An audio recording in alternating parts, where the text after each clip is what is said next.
పేతురు రాసిన మొదటి పత్రిక 5వ అధ్యాయము 7వ వచనం చదువుతున్నాను, వినండి. ఆయన మిమ్మల్ని గురించి చింతిస్తున్నాడు కనుక మీ చింత యావత్తు ఆయన మీద వేయండి. దేవుని వాక్యం ఏం సెలవిస్తుంది? యేసు ప్రభు ఏమంటున్నాడంటే ఇక్కడ, ఆయన మీ గురించి చింతిస్తున్నాడు. నువ్వేమో నీ డబ్బు గురించి, నీ ఆరోగ్యం గురించి, నీ కుటుంబం గురించి, నీ కుటుంబ సభ్యుల గురించి, లేదా నీ ఉద్యోగం, వ్యాపారము, లేదా రావాల్సినవి, కట్టవలసిన వాటి గురించి, ఇలా వేరు వాటి విషయాల గురించి నువ్వు చింతిస్తున్నావు. కానీ యేసు ప్రభు ఏమంటున్నాడంటే ఆయన నీ గురించి చింతిస్తున్నాడు. సో నీ గురించి చింతించేవాడు నీకు కావాల్సిన ప్రతిదాని విషయంలో ఖచ్చితంగా చింత కలిగి ఉంటాడు. అవునా కదా? హల్లెలూయా.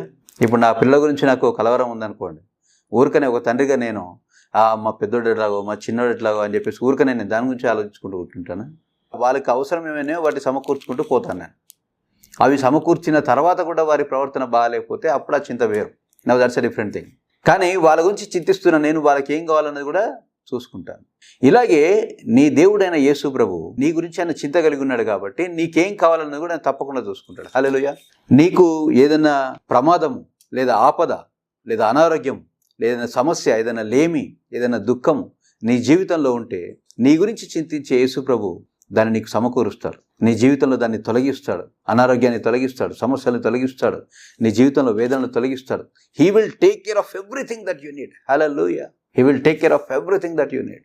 నీ చింతను తీసుకెళ్ళి నువ్వేం చేయాలి? నువ్వు నీ హృదయంలో దేని గురించైనా ఆందోళన కనిపిస్తుంది, కలవరం కనిపిస్తుంది, అవునా? దాన్ని తీసుకెళ్ళి ఏం చేయాలంట? దాన్ని ప్రభు దగ్గర వదిలిపెట్టాలంట.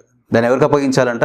నజరేయుడైన యేసుక్రీస్తుకు దాన్ని అప్పగించాలంట. ఈ అప్పగించినప్పుడు ఆయన నీ గురించి చనిపోయి మరణం చేతనే దెబ్బ కొట్టినవాడు, నీతితోనే సంపాదించినవాడు, ఆయన నీ పక్షాన సమస్త శ్రమలు, దుఃఖాలు అనుభవించినవాడు కనుక ఆయన ఏం చేస్తాడంటే నీ బాధలన్నిటినీ, నీ సమస్యలన్నిటినీ ఒక మాటతోనే దాన్ని పరిష్కరిస్తాడు. నీకు తెరవాల్సిన డోర్స్ ఆయన ఓపెన్ చేస్తాడు. నీకు ఇవ్వాల్సిన స్వస్థత ఆయన ఇస్తాడు.